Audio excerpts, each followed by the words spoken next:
Excellent, folks. Today is the Weekly Wins Friday Builder Zoom. So all of you currently right now, you have a desire to win when it comes to building your agency, when it comes to your leadership legacy. And I have a very special guest.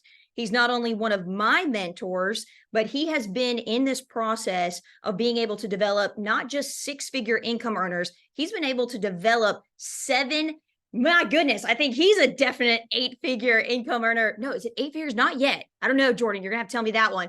But definitely when it comes to seven figures, yeah, you are eight figures there. As far as income earners, and he's been with NASB now for 10 years. Incredible, beautiful wife in Cora. But then he's got three beautifully grit-filled kids when it comes to Brooklyn, Bella, and Beckett. Very, very good friends of the family. But today, folks, we want to be talking about something that when maybe some of us are experiencing this currently right now. Maybe you are getting all the momentum that you need in building, but I can sit here and say, even if you have all the momentum on your side, you're breaking weekly records when it comes to annualized premium. Guess what? Everybody wants more momentum. So there's something that when it comes to breaking out, bumping out of a slump, there's something that I remember when I was talking to Jordan. Jordan, what do you think some builders or the majority of builders, what do you feel like they struggle through with the most? And I remember Jordan telling me this a week ago, and he said, you know what, Ashley, I really feel like it's the builders follow through. Before you can have follow through, you got to have the follow up. So what is the follow up? You need to be able to identify who your players are on your team. When it comes to that follow up, the strategy, that is not a word, strategy. It goes with majority, right, Jordan? Yes. So, your strategies are only as strong as the foundation of trust from which you deliver them. So it begins with that strategy. Then here comes that follow through. Do you do what you say you're going to do? And I don't know about you, Jordan, but every single day when I look at your schedule, you don't miss a conference call. You don't miss a Zoom. You don't miss a conference. If you say you're going to be there, if you say you're going to do something, you have always been able to do what you say you're going to do. That follow through is so important. So guys, without further ado, Jordan Smith, let's go, Mr. Jordan, the big unit. What's up? Hey, so first off, look, I don't know if I can do a Zoom every morning. Though. Thank God we're not like every morning, 8:30 on the Zoom. I couldn't be as lively and like always ready like Ash. But I think this is a good idea what y'all are doing. We try to be creative and changing up from time to time the conference call schedule, keep it fresh, keep it productive above anything else. And I didn't even know the topic or your overall theme was a weekly win. I think that's so cool though, because especially from a builder standpoint, you want to look back each week and say, I did something to move my business forward. And then eventually you kind of gravitate more to like, okay, can I do that every day? Can every day I have some kind of win in my business to move it forward? And that's all the people that have moved forward in income and promotions and, RVP, junior partner, that's all they've really done. They've done it different ways, meaning different personalities, different business structure, attract people different ways. But at the end of the day, they've won weekly and then eventually daily where they moved forward. So I think it's cool. Ash, I figured you'd be getting ready for like your cruise. Aren't y'all cruising like today or tomorrow? No, we're not cruising today. We are actually leaving up on Sunday. We're doing a big leadership retreat. We do this every single year. And just to honor and appreciate those people that have seriously fought, overcame sales manager and beyond. So it's just a great time to be able to enjoy and relax. And we're going to the Bahamas. Super excited. Well, I was thinking about coming with y'all, but we're going to the Bahamas in like 2 weeks. And y'all are just cruising too much. I just was on a cruise with Ashley and Dustin like a month ago in August. Norwegian. We went to Norway with Liberty Bakers. Anyway, let's get to the subject. And I do think it goes well with your overall theme of being a winner and finding weekly wins, because here's my question. What do you do when you don't feel like you're winning? Meaning, how do you respond when you feel like you're in a slump or in a rut? Now, you can answer it rhetorically, maybe put it on the group text, the Zoom text if you want to. Or let me ask you this, because everybody probably is going through a variety of this, meaning to a degree, you're either in like a mini slump right now. I hope you're not, but somebody statistically probably is on this call. Like this week, nothing's gone your way. Or I hope this isn't you, but some people aren't having the best year this year, right? We're on a record pace year as a region and company, but some people, let's face it, might not be their year. How do you get out of that? Or As leaders, you're having to coach people who are going through either a short-term or a long-term slump, right? And then you want to be able to give them something that's going to help them get through it, make them feel better. Or watch, you might be having record pace this year and your slump's coming at some point. It will, right? Because we all have in common, we're all going to not go from peak to peak to peak. There will be some plateaus, maybe some valleys, and some potential slumps in there. Now, here's what's important. Oftentimes, not to define something as a slump if it's not. Meaning, usually when I'm talking to somebody and they think they're in one, they're just not working that hard. Or watch this, they've stopped doing the things that they were doing when they were on a hot streak or on a run. For example, I was coaching a guy yesterday, and it's a really good guy. Y'all would know him, so I'm not giving names, but he's been a six-figure income literally every year since he's been here. But he's kind of like been at the same place for 3 or 4 years, around 150K in income, which is good income, but he feels like he's in like this drought, this rut, this slump.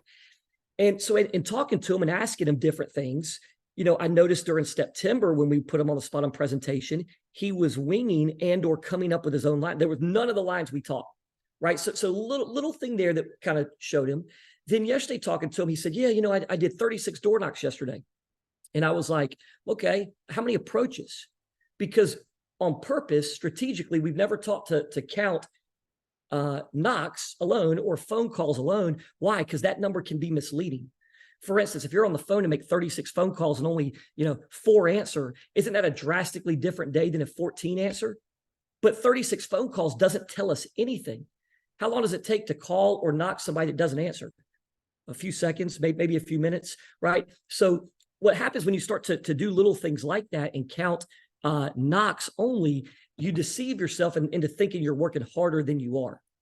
As a leader, then the number gets put out to your team. Oh, I did 36 knocks yesterday. Well, how many actually answered? How many conversations did you actually have? So there's little things like that we teach for a reason. But I kept going. I said, what's your schedule? Because this guy's always been known as a very hard worker. And he said, well, I'm always at my first house, 10:15, 10:30. If he's talking to me, do you think maybe he's embellishing a little bit, right? If it's 11 a.m., maybe he says 10. But anyway, 10:15, 10:30. And I said, well, your central time, you get off the call an hour earlier than most people. I'm just wondering, with winter coming, with daylight, say, why aren't you, if you need to make more money, if you don't need to make more money, don't do this. But if you need to, why aren't you getting to your first house at 9:15? Like, I wasn't the hardest worker ever, but I did try to treat this like a real job. That if I didn't show up by 9 a.m., like I don't have a job any longer. And so by 9:15, when the call was ending, our 8:30 call, when it was ending at 9, I wanted to be on the road during that and hitting my first door when it was over. Now, if you say, well, seniors aren't going to be up in the morning. Well, actually, most seniors do get up early, but your first house should normally be a preset. Somebody that you're following up, delivering an amendment, somebody you tried to book yesterday and they couldn't meet with you, so you book it for first thing this morning, a referral. So that gets you out of the house. Like, if I had somebody knowing that I was going to be waiting on me and I already had a 9:15 pre-planned appointment, how much easier is it to get up and leave versus if you have nothing? And then you find like an extra hour or two at the house to piddle around and really don't do anything. And the next thing you know, you're not at your first house till 11 a.m. So I showed them that extra hour a day, what the difference would be. Like, if you only average $50 an hour, most of you average more than that, meaning that means it would take 8 hours for you to make one sale at $400 commission. So most of you beat that average. But if you only average $50 an hour, 5 days a week, you find the extra hour, there's $250 a week raise. There's $1,000 a month raise. There's a $12,000 annual raise when he was saying, I'm kind of stuck at this $150 a year income, right? So I kept pointing out little things. I said, well, how many Saturdays are you working? He said, about 1 a month, which may mean a half of a Saturday. I'm not saying you have to work Saturday, but if you're in a rut or not making as much money as you want, there's missed opportunity. I was talking more with them, and he hasn't sold any annuities like the Dreammaker team's crushing, hasn't referred Medicare to get a kickback, hasn't worked any of the new Facebook leads that Mo Money produces. So he's kind of in a rut that's self-inflicted, would be my opinion there on that. Y'all heard on the national call, we interviewed Brandon Dunn this week. He just hit RVP, and he's talking about the income he's been making. I think he said he made $330K last year as a SM. He was probably SM3 and SM2 the majority of last year. This year he's on pace for over 420. He said, hadn't even hit RVP yet. He just did. The promotion hadn't even gone through yet.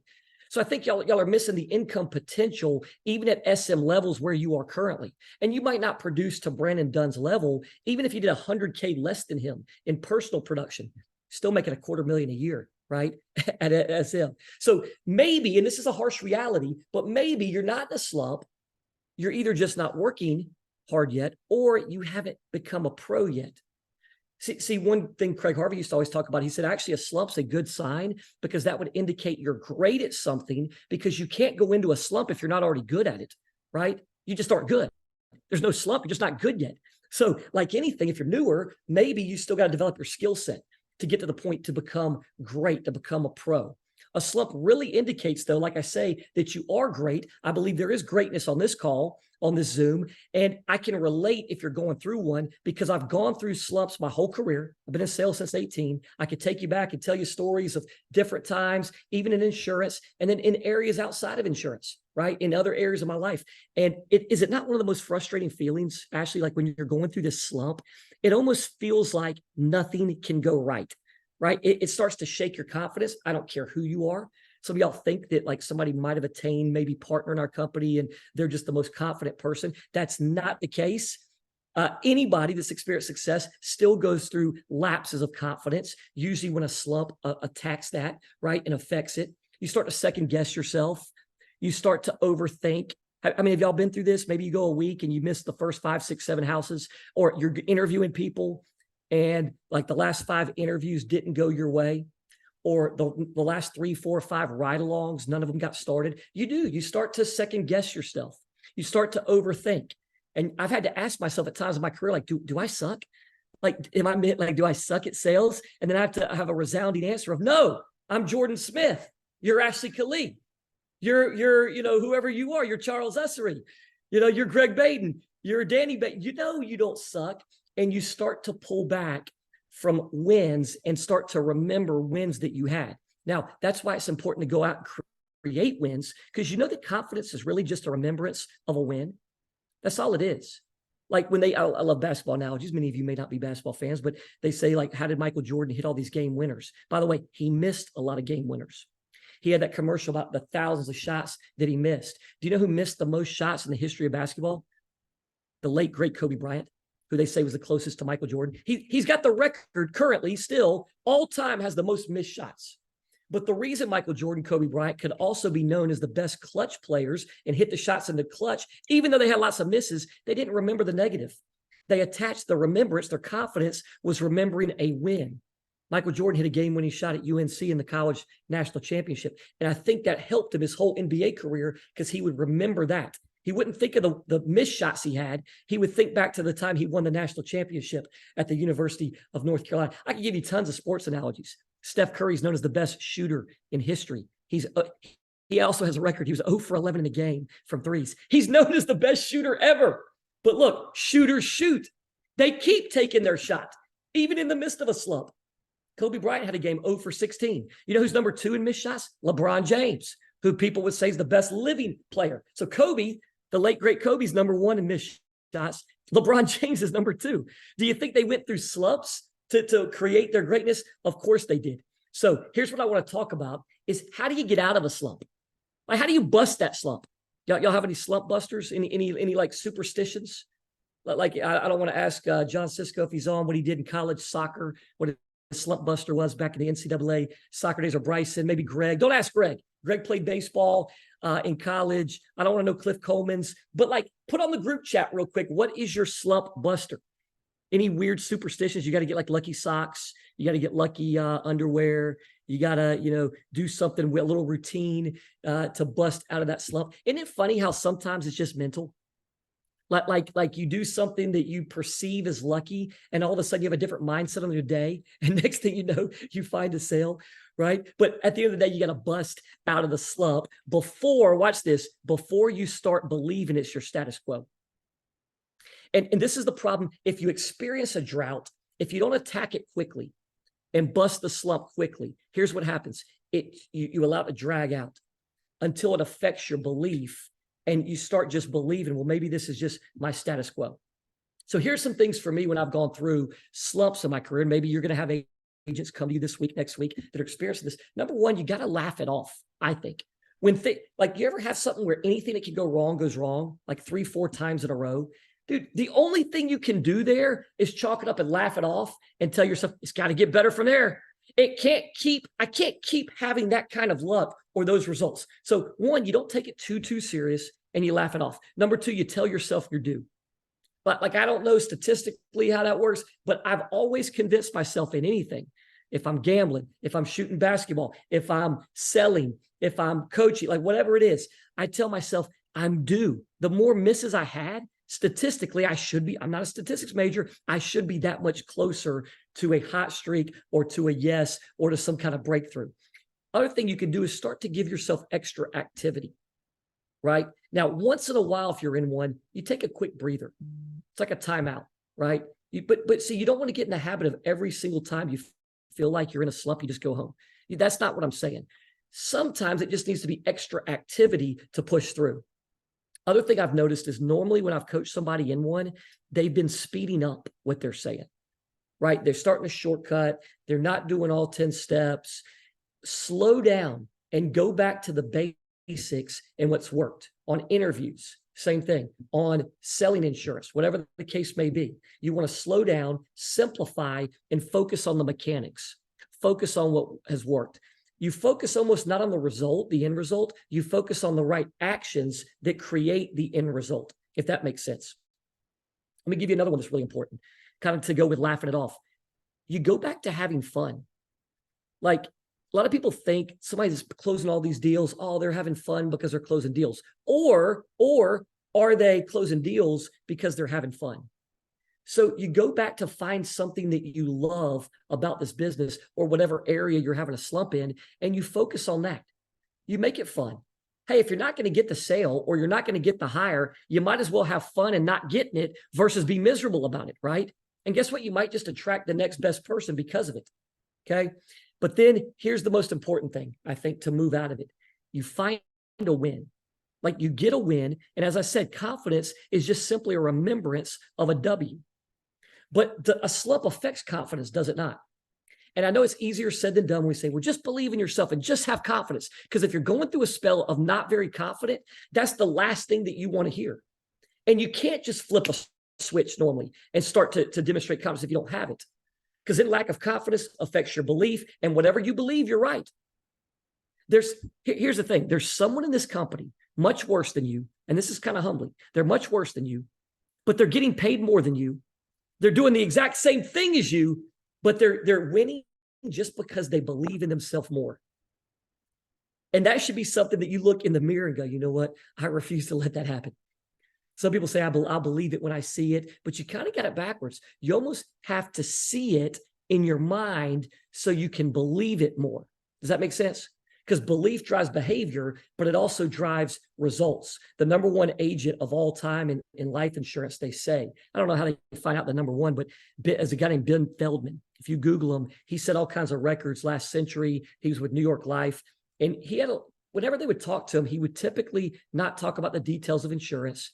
He would talk about belief. One of his best quotes, he said, most clients don't buy because they believe in insurance. They buy because the salesman believes in insurance. He also said, you'll never, ever do more than what you think and believe you can do consistently. Occasionally you can get lucky, but you'll never do or achieve more than you consistently believe you can, right? So when we say just have confidence, it's easier said than done, but you got to attach a win, right? That's why in basketball, they say, well, hit a layup.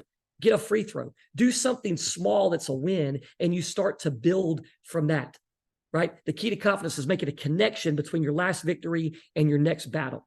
The key to confidence is making a connection from your last victory, I don't care how long ago it was, to your next battle. What's helped me too is competency always has preceded confidence. I don't know if y'all know this, but I struggled with confidence big time when I got into sales and speaking in front of people, especially, and even one-on-one. And I kind of came up with this formula for me. I was like, man, if I'm comfortable and I'm competent about my subject, I'm going to be confident. What do you mean comfortable? Comfortable with the setting, comfortable with what I'm wearing, comfortable mentally with the situation. And I'm competent about my subject. I can't help but to be confident if I'm comfortable and competent about it. Josh Sherrill sent a video to the partner chat this week, and Josh is not the biggest sports fan, but it was the quarterback, Joe Burrow. And all he was talking about, they said, where'd your confidence come from? He won the Heisman Trophy. He was the number one pick. He took the Bengals to the Super Bowl. And he's talking about, he said, my confidence comes from preparedness. Like, I always prepare to the point that why shouldn't I be confident? And Josh loved that because Josh is a preparer. Josh would say, like, I'm not that talented, but I've always over prepared, right, for any situation. So if you're interviewing people, if you're about to go on a hiring spree, if you're about to field train and ride along, if you're looking to grow and give a talk, a training, preparedness is where my confidence has come from. But let's talk about the last point in this. The last point, when I say slow down and get back to basics in mechanics, it's simply focusing on your follow through. Like we talk about step 10 of the presentation and post closing, that all great athletes and all great business people have a great follow through. Michael Jordan's last shot ever, he held his follow through. A great baseball player has a follow through. Like any athlete has got it. Actually, your son's playing soccer and they probably teach some kind of follow through on his kick, right? The first drill I do in football practice, we were undefeated trying to finish up the championship. Quarterbacks and receivers, they have to hold, even receivers, hold their follow through when they catch a ball. Quarterbacks especially. So if you focus on the follow through in this business, I do believe the fortune is in the follow through, not just in the follow up. Follow up is weak. You follow up to the point until you follow through, meaning it might take multiple follow ups. Here's why I say this. To get out of a slump, you slow down and focus on the basics, following through with what you said you're going to do, following through with the mechanics, the basics. But also the number one mistake or complaint I get about builders is whenever like their team's disgruntled, the agents are saying, Jordan, they always overpromise this and never follow through. They say they're going to do this, they don't follow through. They said they're going to do this lead bonus, they didn't follow through. They're supposed to ride along with me and they canceled, they didn't follow through. That's probably the number one issue that I hear. Right? So it's probably going to affect your team as well at some point. Okay. And I can give you lots of examples of, and I've even given recruits out lately to managers who I thought was the best manager in the area, and sorry if you didn't get one, right? But I'm sure Ashley has thrown recruits. And then I'll follow up with that manager like a week later, 2 weeks later. They hadn't called them. They called them one time. Like, oh yeah, I tried them, but they didn't answer. Maybe I should try again. Yeah, you think? You should follow up until you followed all the way through. Right. And so I see this when somebody's not growing, it's typically been a tendency to be weak on the follow-up and follow-through. But watch, the fortune is in the follow-through. Every great hire I ever made, it wasn't one conversation that they went, yeah, I'm going to give up what I'm doing and come on with y'all. There had to be a period of follow-through with them to get them over. I told the 9 o'clock call yesterday. I don't know why I didn't bring it up on your call. Somehow something came up. What were we talking about? Oh, somebody was battling a Lincoln Heritage agent in a house, right? And it just reminded me, the guy that led to Ashley and Greg was a Lincoln Heritage agent. That I replaced his business. I called him and told him about it, tried to recruit him, and he didn't come on for like months. It might have been like a year after I first met him, maybe 6 to 9 months. But I followed up with him consistently until I followed through with getting him over. Had we not done that, Ashley and Greg wouldn't have even known who they were hardly, right? Probably wouldn't have come on. So your great agents, your great recruits, it's going to take some follow through until the job's done. Now, how do you follow through without like being a nuisance, without always, you drip on them. You drip on them. You send them stories that would relate to them. You do it in a way that's not going to turn them off. You do it in a way you find their hot buttons and you drip with those, right? And so next thing you know, you end up finding your best agents. You don't talk them in one conversation, but over your career, they start watching you. They're watching you from afar. They're watching to see what kind of numbers you're going to do. They're watching to make sure you don't quit, right? They're watching to see your promotions and your social media. And I know Ashley's recruited a lot of people this way as too. Watch this. Statistics on follow-up and follow-through. Let me make sure I can read this. 2% of all sales are made on the first contact. Now, I know that doesn't sound great for our business because our business is more of a one-call close, right? This pertains more so to recruiting. But in general, in the nation, of all things to be sold, roughly 2% are sold on the first call. 80% are sold after the 5th contact. That's how I see recruiting. It typically takes 5+ contacts of follow-through to be able to attract somebody and get them on. And so, Ash, I know I'm out of time. I think maybe we could even do a episode 2 at some point on following through correctly. You're really great at dripping on people and following through, but that was where my confidence came from. Being comfortable, being confident about my subject, and then being willing to follow through with what I said I was going to do. I believe y'all are going to be able to bust out of whatever slump and help your agents bust out of any slump that they're in. But Ashley, I'll kick it back to you. Absolutely. Phenomenal job. And I just want you to hold on just for 1 minute, because you brought up so many incredible points. And one of the things that when you're looking at building, you may look at this again, if you're that person that's in a slump, getting out of a slump, going into one, the follow through boils down to the simplest, most rudimentary parts of doing the business well. And so you might look at interviewing as hard. You might look at launching an agent as hard. And what you want to try and do is step back, take a simpler look at this. And just like making your bed is simple, that's a small win. I would like to know the statistic, Jordan, on how many Americans wake up and make their bed first. And I would love to see the I don't make my bed. I don't make. You don't make your bed? Unbelievable. No. That is awesome. I just remember some Navy, sailor commander talked about that. And he wrote a book about it, make your bed first. And ever since then, it is so true. Taking an in and up is a small win. Making sure that you're doing a coaching call. I took a call last night at 10 o'clock last night. I didn't want to take the call. It's doing the things that you don't want to do, but you know you got to do them, because just like what Jordan said, when you do the right actions, it's going to yield to the right results. And I feel like some of you guys, it's not that you're scared of doing these small little things. It's that I don't believe it's laziness, because I remember, Jordan, you talking about a subject about laziness, that people really aren't lazy. They just, maybe that lack of self-motivation or drive, there's got to be something that pulls you towards wanting to help somebody. And I know for me, I texted, Laura and Greg last night. I was so frustrated. Why? Because I know that this team, the No Limit team, the Dream Makers Powerhouse team, the big unit region, I know what the potential is in every single one of you. And your leaders, I'm going to go ahead and speak for them. We are pissed off because we know the greatness that is inside of you. Why are we not pulling that greatness out and really being able to see what are we really capable of? And that follow through, it's the simplicity of it. Because here's the whole point of it. What does your actions prove to your agents? How does that communicate to them? When you show up late to a meeting, when you don't get their call, when you don't take their in and up, and it's the 6th time, and you're not potentially out there on the field, you're not doing ride-alongs, you're not doing the shadow days, you're not doing the interviews.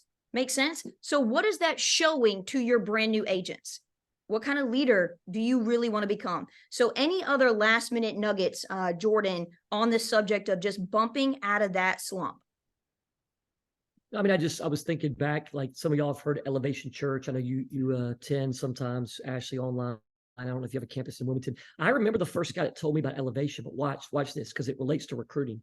I was interviewing him to sell insurance with us. I was trying to hire a guy who introduced me to this other guy. It's like 3 deep, actually. And we're all having lunch. And he was like, hey, man, you'd really like my preacher, Stephen Furtick. At the time, I'd never heard of him. This is like probably 2015.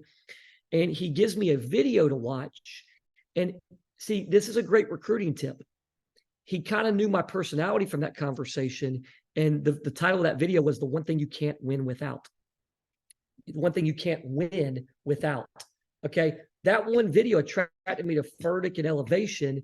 And, I've watched ever since. A couple points to this. When you're recruiting people, use some of the resources, some of the videos, some of the different things that you think might attract the recruit you're talking to. But number 2, he never followed up with me after that. So I'm thinking about it. I've never actually become a member of Elevation. I've tried to give them money multiple times. I've never, like there was no follow-up. So he had a good introduction, but there was never any follow-up, follow-through. Now, he might not have been incentivized or might not, but you see what I'm saying. What if he did, right? I probably would have joined a whole lot faster. Probably, you've got the same thing probably going on in your business. I think of all these things I've tried to buy and there's been no follow through. I've been trying to buy a Porsche for years. The dealership will not follow up with me. There's been other things I've tried, like the salespeople, follow through is lacking so much. But watch, Ashley, I got a call like 2 days ago from this dude. He's like, hey, I met you at a home show 2 years ago. You were looking at a door. Just want to check in and follow up and follow through. See if you need any other, you're still in the market for the door. We also do these services. Dude, it was a great call. I started thinking about mine, man. You know what? This guy's a professional. 2 years after meeting me, he's following up. He still had notes on that meeting. I'd like to use this guy. I probably would trust this guy more than some Joe Blow that does home repair that I don't know is going to be in the industry. Certainly not. So I tried to look for something to give him. Now, did it result in a sale for that guy? No. But that's not the point. Imagine if you follow up and follow through with everybody like that. All the recruits you interviewed 2 years ago, that wasn't the right timing. And now maybe it is. Right? And you teach your agents to follow up with clients like that until they followed through all the way. There's so much just missed opportunity. You know how often, Ashley, I talk to an agent with us that goes, yeah, you know, my manager wasn't the first person to try to recruit me. Somebody else tried to recruit me. And inevitably, they always go, you know, I lost touch with them. They never followed back up with me. Dude, I hear that all the time. And those managers are probably the ones going to their spouse at home going, yeah, this thing just not working. I just don't have a team. Ashley hasn't given me as many recruits as somebody else. And they had these opportunities to recruit people. They might not even know about it, right? Because the agent's telling me, yeah, somebody else knew me. I'll have other people. I got 2 friends in the business that I hired from, you know, I was friends before insurance, and they both have gotten on me like, Jordan, I knew this agent that's with NASB. Why didn't you give him to me? I'm like, somebody must have recruited them. What do you mean you knew them? Yeah, I knew them. Well, did you recruit them? I mentioned what we did, but I guess I didn't follow up and follow through with them is inevitably what they have to own up to, right? So I think y'all get the message, but this is such a big point when you're talking about getting a weekly win. It's just doing the little things to follow up until you follow through with people. And as a builder, doing what you said you're going to do, following through with what you said. So when somebody thinks of you, there's nobody that can ever think of Ashley Colie and be like, okay, she intentionally does what, different from what she says. Nobody thinks that. Is there miscommunication somewhere else? Do people misremember? Of course. Right? Let's have some grace there. But nobody of all the people I work with can look at Ashley or Greg and go, they intentionally say things they're not going to follow through with. Not happening. Not happening. And that's a great team to be on, but I want people to look at you the same way. Amen. Amen. You know, this is crazy. I heard Taylor Swift say this, that she gets tired, but she never gets tired of it. And that it is maybe singing. Maybe for you guys, it's building. I don't know about you, but when I hear somebody else's why, that's a brand new agent, that gets me so excited. And you have to remember that. You've got to remember those wins, just like what Jordan was talking about. Jordan, look, I took about 3 pages of notes. I know a lot of other folks did. Thank you so much for your time. I know it's super duper valuable. Thank you for pouring into us. Folks, the best thing that we can do for Jordan is take what he's been able to teach us and then go implement that. I've already got a Rolodex of people from my past that I'm so excited to be able to text and follow through with and keep following through and keep dripping on. Folks, let's make it a great day. Thank you, Jordan. Thank you, Greg Bain. Thank you, Laura. Thank you for all the sales managers, for all that you do. Let's continue to raise the bar and have those standards of excellence. Let's go. Let's go get some more wins.